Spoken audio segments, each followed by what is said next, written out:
Hello and welcome to पंथ commerce classes. देखिए class 12 term 1 के पेपर अब आने ही वाले हैं।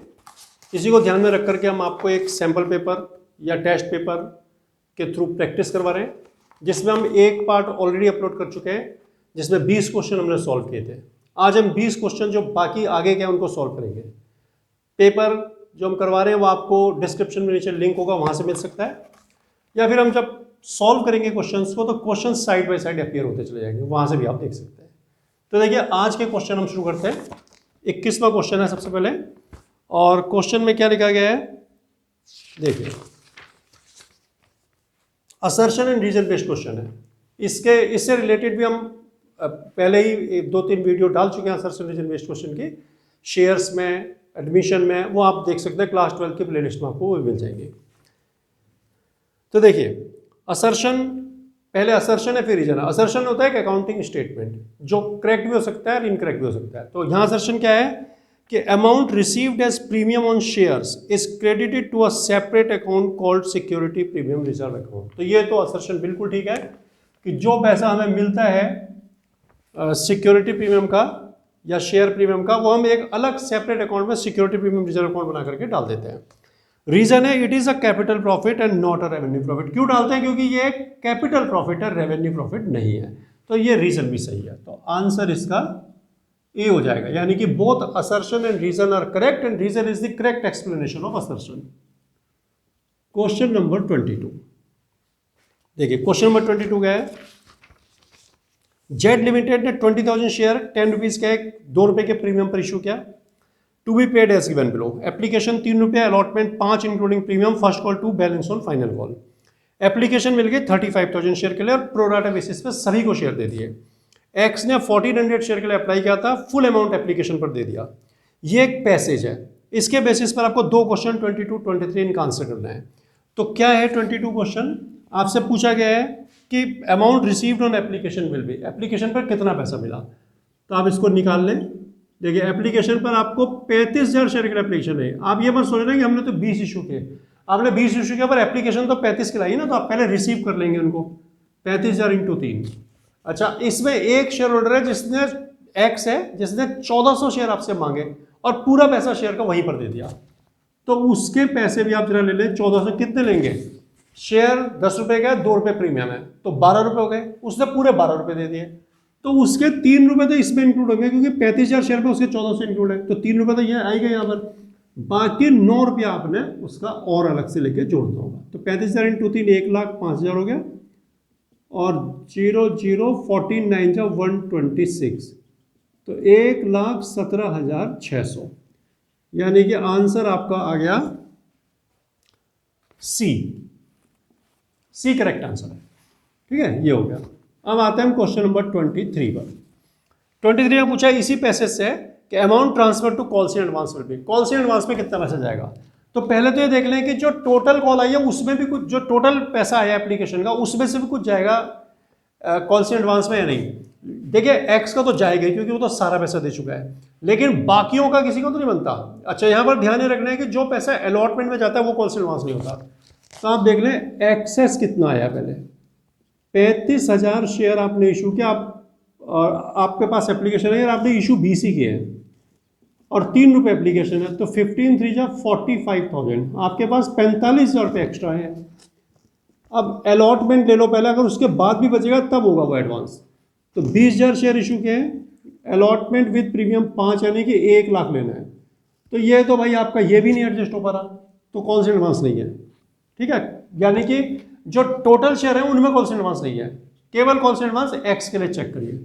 एक्स ने 1400 शेयर मांगे, उसको दिए कितने गए वो देख लीजिए आप। 35,000 शेयर वालों को 20 दिए, तो अब ये डिवाइड कर दे 3 3 0, और फिर 5 से करें 5 7 जा 5 4 जा 1400 शेयर मांगे, तो इसको मिले कितने होंगे? तो x is equal to 1400 into 4/7, 800 share, 800 share इसे मिले होंगे। तो इसका 600 शेयर का पैसा तो रिटर्न ही हो गया होगा, क्योंकि वो एडजस्ट हो नहीं सकता, क्योंकि सारा पैसा दे चुका है। 800 शेयर इसके पास जो इसको दिए गए हैं उनका पैसा भी इसने पूरा दिया हुआ है, तो उसमें जो एडवांस होगा 800 शेयर है इसके पास, और 4 रुपये इसके हमारे पास एक्स्ट्रा रखे हैं। ठीक है ना, 12 रुपये बनते हैं ₹3 एप्लीकेशन, 5 अलॉटमेंट, प्रीमियम मिला करके 8, ₹4 इसके और बन गए। तो वो ₹4 यानी कि ₹3200 इसका एडवांस हो गया। तब आप देख लें आंसर ₹3200 कहाँ पर दिया हुआ है। तो देखिए इसमें 3200 आंसर हो गया आपका बी।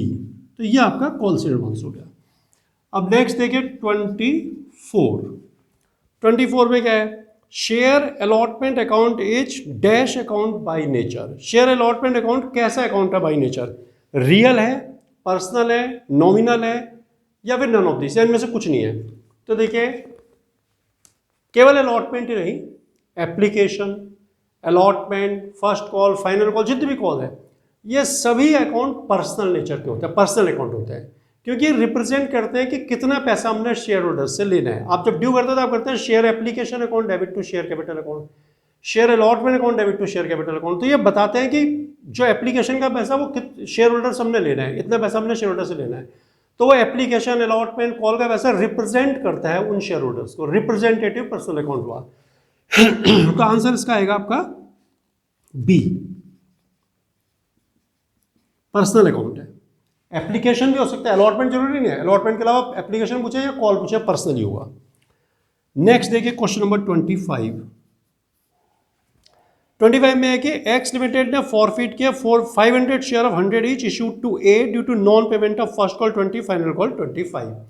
₹20 की फर्स्ट कॉल, ₹25 की फाइनल कॉल नहीं दी, ₹45 हो गए। शेयर ₹100 का है तो ₹55 शेयर होल्डर ने दे दिए, तो जो दे दिया वही फॉरफिट होता है। तो फॉरफिट ₹55 पर शेयर हुए हैं, 500 शेयर हैं। अब इसमें से कितने रीशू के? 400 शेयर रीशू कर दिए बी को एट ₹85। तो जितने शेयर रीशू कर दिए होते हैं उतने का ही पैसा कैपिटल रिजर्व में जाता है। तो बिल्कुल ही सिंपल तरीके से आप निकाल लें, आपने 400 शेयर रीशू करें, ठीक है, जितने रीशू का उतना पैसा जाएगा। आपने पर शेयर ₹55 फॉरफिट किया, ठीक है, ₹45 उसके नहीं आए यानी कि 55 आ गए, और 85 पर रीशू यानी कि ₹15 आपने खर्च कर दिया रीशू करने पर। तो ये आपका कैपिटल रिजर्व आ गया, ठीक है ना, ₹15 कम कर दो, तो ये आपका आ जाएगा 400 × 40 यानी 000 ₹16,000। तो अब आप देख लीजिए 16,000 आंसर आपको कहाँ पर दिया हुआ है। तो 16,000 आपका आंसर ए हो गया। तो ये आपका हो गया क्वेश्चन। देखिए question number 26, if it is not possible to determine operating cycle period it is assume to be. देखिए ऑपरेटिंग साइकिल पीरियड क्या होता है? आप एसेट को या रॉ मटेरियल को परचेज करते हैं, उसके बाद वो जब तक कैश में कन्वर्ट नहीं होती तो उसके बीच का पूरा पीरियड ऑपरेटिंग साइकिल बोलते हैं। आपने रॉ मटेरियल खरीदा, उसको प्रोसेस किया, बनाया, फिर बेच दिया, वो जो बीच में टाइम लगता है उसको ऑपरेटिंग साइकिल बोलते हैं। तो अगर ऑपरेटिंग साइकिल पीरियड नहीं दिया हुआ हो तो इसको क्या एज्यूम करते हैं? 3 मंथ, 6 मंथ, 9 मंथ, 12 मंथ। देखो अगर नहीं बताया ऑपरेटिंग साइकिल पीरियड तो इसको 12 महीने माना जाता है। तो आंसर आपका इसमें आएगा डी, ठीक है, 12 मंथ मान लेते हैं। नेक्स्ट है total asset of A company 10 lakh, एक कंपनी के टोटल एसेट 10 लाख है, टोटल डेप्ट 6 लाख है, current liabilities are half of long term डेप्ट, what would be capital employed. Capital employed क्या होगी? तो पहले आपको मालूम होना चाहिए, देखिए क्वेश्चन नंबर 27 में लिख देते हैं कि कैपिटल एम्प्लॉयड जो होती है ये होती है share holder fund plus long term डेप्ट, इन दो चीज़ों से मिलकर बनती है। ये आपने कैपिटल लगा, कैपिटल एम्प्लॉयड मतलब जो कैपिटल लगा रखी है अपने बिजनेस में। तो एक तो आपका अपना ओनर्स फंड और एक जो आपने बोरोड फंड है, ये दो होते हैं। अब देखिए लाइबिलिटी साइड में क्या क्या होता है, 3 चीज़ें होती है, share holder fund, long term debt plus एक तो ये हो गया मतलब non current liability plus current liability.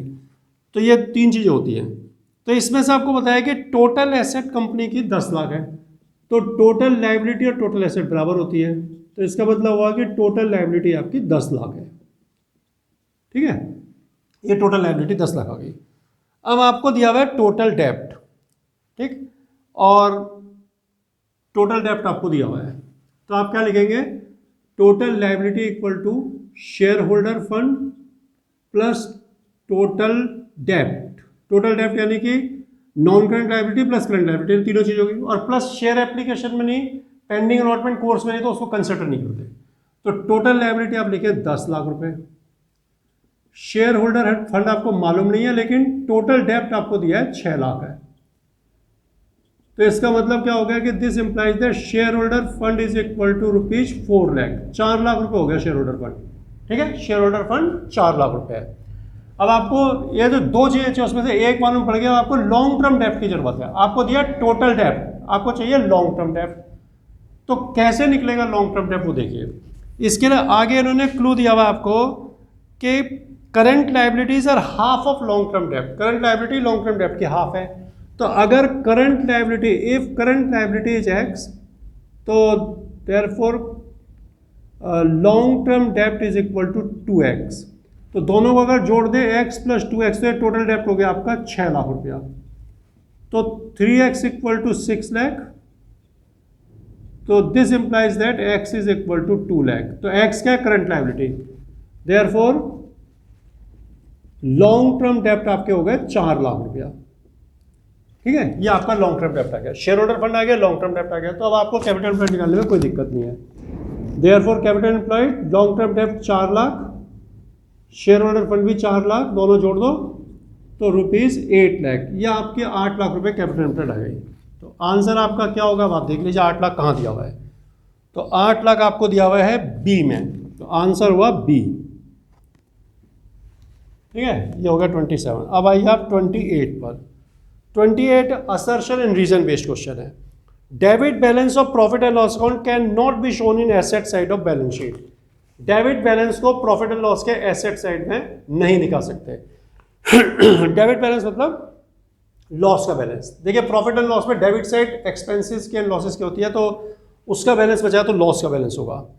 और आपको रीजन क्या दिया है कि according to schedule 3 they are to be shown in liability side with in reserve and surplus.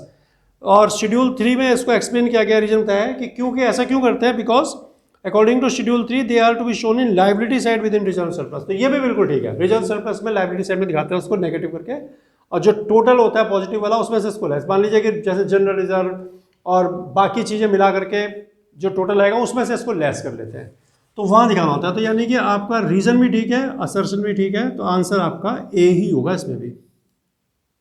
ये 28 हो गया आपका। 29 format of profit and loss account is specified in part 1 schedule 3, part 3 schedule 3, part 2 schedule 3, part 2 schedule 2, part 1 schedule 3। तो आप देखिए मैं आपको बताता हूं, शेड्यूल तो 3 ही है। पहले शेड्यूल 6 होता था, 2013 में रिवाइज करके शेड्यूल 6 को शेड्यूल 3 कर दिया, बाकी कंटेंट अंदर का कुछ चेंज नहीं है, शेड्यूल 3 हो गया। इसके पार्ट है 2, पार्ट 1 और पार्ट 2। ये होती है बैलेंस शीट, शेड्यूल 3 पार्ट 1, और शेड्यूल 3 पार्ट 2 होती है आपका प्रॉफिट एंड लॉस अकाउंट। तो आपको पूछा क्या प्रॉफिट एंड लॉस अकाउंट का, तो आप देख लीजिए profit and loss account schedule 3 part 2 schedule 3 में आएगा, तो पार्ट 2 शेड्यूल 3 आपका आंसर हो गया इसमें बी। तो ये देखिए, तो ये क्वेश्चन हमने आपको इतने करा दिए। अभी आप इनको एक बार फिर से जल्दी से देख लें, इसके बाद हम आपको आगे क्वेश्चन कराते हैं। देखिए क्वेश्चन नंबर 30 क्या दिया है कि sale of goods 10 lakh, sale from scrap 30,000, sale return 40,000, what amount will be shown under the heading revenue from operations. तो रेवेन्यू फ्रॉम ऑपरेशंस में क्या दिखाते हैं आप देखिए, रेवेन्यू फ्रॉम ऑपरेशंस, आप इसमें दिखाते हैं revenue plus revenue return plus scrap, sale of scrap कर दिया, ऐसा शॉर्ट में लिख दिया हमने। तो रेवेन्यू क्या दिया आपको, जो सेल दिया 10 लाख की वो रेवेन्यू है। देखिए 2013 तक इनको सेल ही बोलते थे, लेकिन जो नया अमेंडमेंट हुआ 2013 में, वहां से इनको रेवेन्यू फ्रॉम ऑपरेशंस बोलने लग गए। तो रेवेन्यू फ्रॉम ऑपरेशन के लिए आपको रेवेन्यू यानी कि sale plus revenue return, sorry revenue return minus होगा और सेल ऑफ स्क्रैप प्लस होगी। तो रेवेन्यू रिटर्न कितना है 40,000 रुपीज़ और सेल ऑफ स्क्रैप कितनी है 30,000 रुपीज़ है। तो आपने 40 जोड़ने हैं 30, 40 घटाने 30 जोड़ने यानी कि 10,000 घटा दीजिए आप, तो आपका आंसर आ जाएगा 9,90,000। तो देख लीजिए आप आंसर आपका कहाँ पर है, 990 आपका सी में है, तो आंसर आपका सी हो गया। तो यह तरीका है, सेल में आप स्क्रैप को जोड़ दें, सेल ऑफ स्क्रैप, और माइनस करते रेवेन्यू रिटर्न को। Question number 31, under which method total of balance sheet and net revenue from operations are taken as 100% while comparing financial statement of 2 or more years. 2 या 2 से ज़्यादा साल के जब accounting statements को कंपेयर करते हैं तो कौन सा मेथड ऐसा है जिसमें बैलेंस शीट के टोटल को, या फिर अगर इनकम स्टेटमेंट को कंपेयर कर रहे हैं तो रेवेन्यू फ्रॉम ऑपरेशन के टोटल को 100 ले लिया जाता है। तो देखिए ऐसा होता है किस मेथड में, कॉमन साइज में। तो उसमें क्या करते हैं, बैलेंस शीट जैसे है ना, तो बैलेंस शीट को कॉमन कर लेते हैं कि भाई ये कॉमन साइज होगी बैलेंस शीट की, इस साल का भी 100, दूसरे साल का भी 100। ऐसे ही प्रॉफिट एंड लॉस है 2 साल का, तो इस साल के भी रेवेन्यू फ्रॉम ऑपरेशन को 100, इसको भी 100, फिर उसके परसेंटेज में निकाल लेते हैं। तो ये आपका आ जाएगा इसमें क्वेश्चन नंबर 31 में आंसर आपको देना पड़ेगा common size financial statement, answer आपका डी होगा। ठीक है, ये सब थ्योरेटिकल फ्रेमवर्क से लिए गए क्वेश्चन है जो कि आपको थ्योरी पढ़ करके आसानी से समझ में आ जाएंगे। देखिए 32, common size income statement is covered under horizontal analysis. Common size income statement, देखिए हॉरिजॉन्टल एनालिसिस में 2 तरह के एनालिसिस है, हॉरिजॉन्टल एनालिसिस और वर्टिकल एनालिसिस। तो हॉरिजॉन्टल एनालिसिस में 2 या 2 से ज़्यादा ईयर को कंपेयर करते हैं, और वर्टिकल में एक ही साल को लिया जाता है। ठीक है, तो क्या लिखा है इसमें कि which of the common size statement is covered under horizontal analysis. तो कॉमन साइज तो देखिए क्या होता है कि आप 2-3 साल को कंपेयर करते हैं, तो ये हॉरिजॉन्टल में आएगा, इसका मतलब ट्रू है। ठीक है, तो इसका आंसर हो गया true. Question number 33, which of the following is not a limitation of financial statement analysis. इनमें से कौन सा फाइनेंशियल स्टेटमेंट एनालिसिस की लिमिटेशन नहीं है। विंडो ड्रेसिंग, विंडो ड्रेसिंग तो लिमिटेशन है। Window dressing means showing the position better than what it actually is, यानी कि जैसा आप चाहते हैं आप वैसे दिखा रहे हैं पोजीशन को, तो ये तो लिमिटेशन है। प्राइस लेवल चेंजेस इग्नोर हो जाता है, ये भी लिमिटेशन है। यूज्ड बाय एम्प्लॉइज, ये तो एक सिग्निफिकेंस है, इसकी अच्छाई है, इंपॉर्टेंस है कि एम्प्लॉइज यूज करते हैं इसको। क्वालिटेटिव एस्पेक्ट, ये लिमिटेशन है क्योंकि क्वांटिटेटिव को शो करते हैं, क्वालिटेटिव को शो नहीं करते। तो यानी कि पूछा था नॉट अ लिमिटेशन, तो यूज्ड बाय एम्प्लॉय ये लिमिटेशन नहीं है। तो आंसर इसका हो गया सी। अब आते हैं क्वेश्चन नंबर 34 में। Break even point is a situation where firm earns.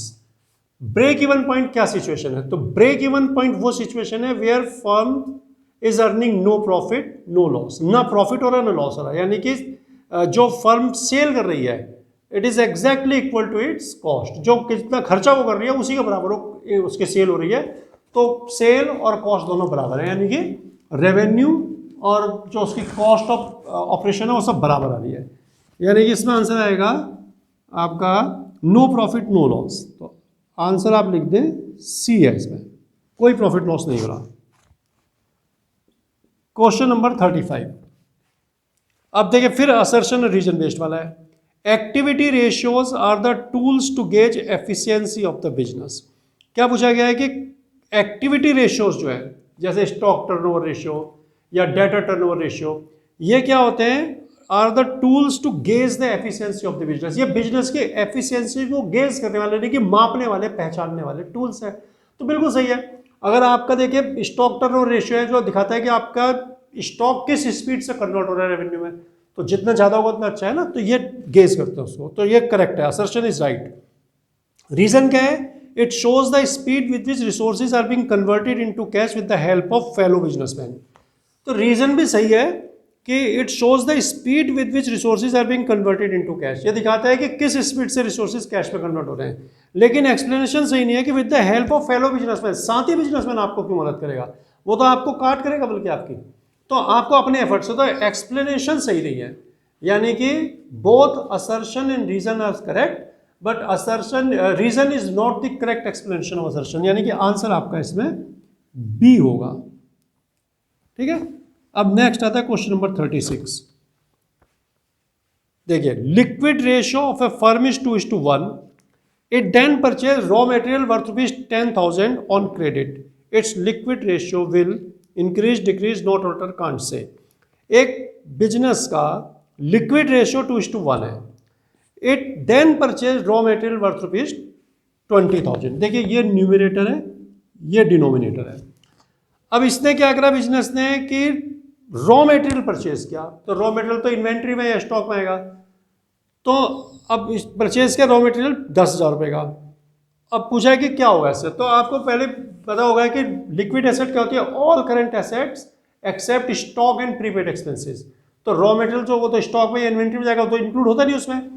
तो जो आपकी करंट एसेट बढ़नी थी ऊपर लिक्विड एसेट, वो तो बढ़ेगी नहीं क्योंकि स्टॉक इंक्लूड नहीं है ना।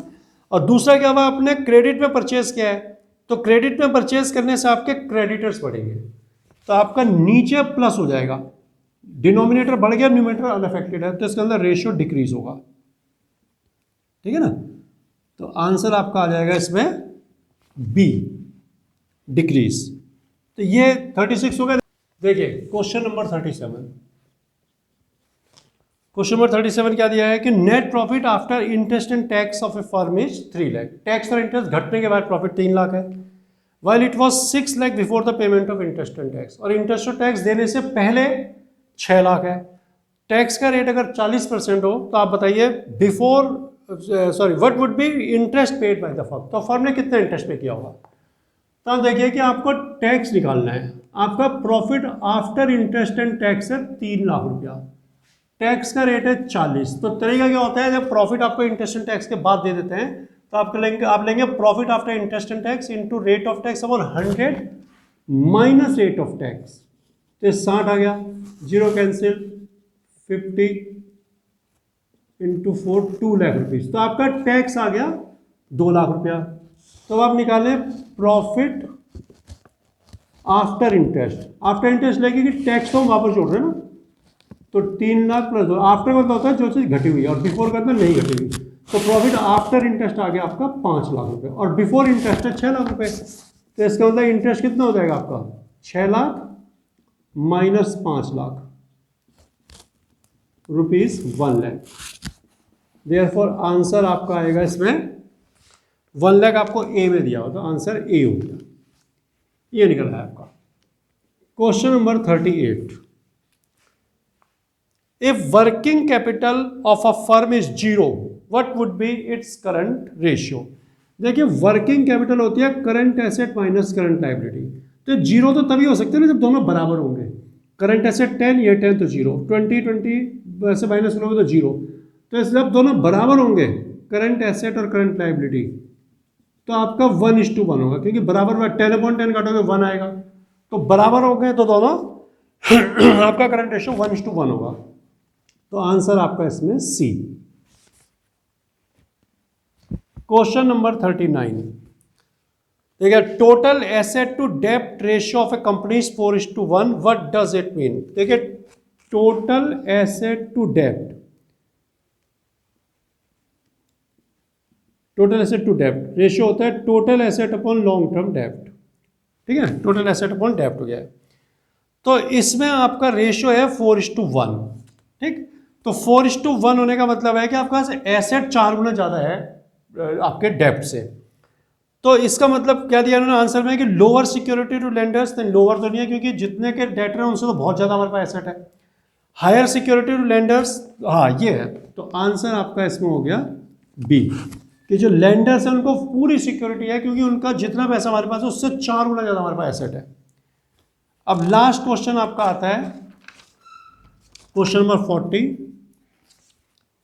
If average age of inventories of a firm is 73 days, what would B it's inventory turnover ratio.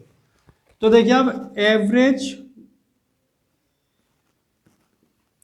As of inventory formula होता है 365 days अपॉन ITR, ITR मतलब इन्वेंट्री टर्नओवर रेशियो, तो ये 73 है, ये 365 ऑन ITR, क्रॉस मल्टीप्लाई करेंगे तो ITR is equal to 365.73 5 times, तो आप देख लीजिए आपका आंसर कहाँ पर 5 दिया हुआ है, ए आंसर इसका। तो इस तरह से बच्चों आपको कंप्लीट 40 के 40 क्वेश्चन हमने करा दिए हैं, अब आप इनकी खूब प्रैक्टिस करिए, ये पेपर आपको डिस्क्रिप्शन में लिंक है वहाँ से मिल जाएगा, उसको डाउनलोड कर लीजिए, इसकी प्रैक्टिस करिए, और इसी तरह का हम आपको और भी बना करके भी देंगे पेपर, और अगर आपको ये अच्छा लगता है तो आप चैनल को लाइक और सब्सक्राइब जरूर करें।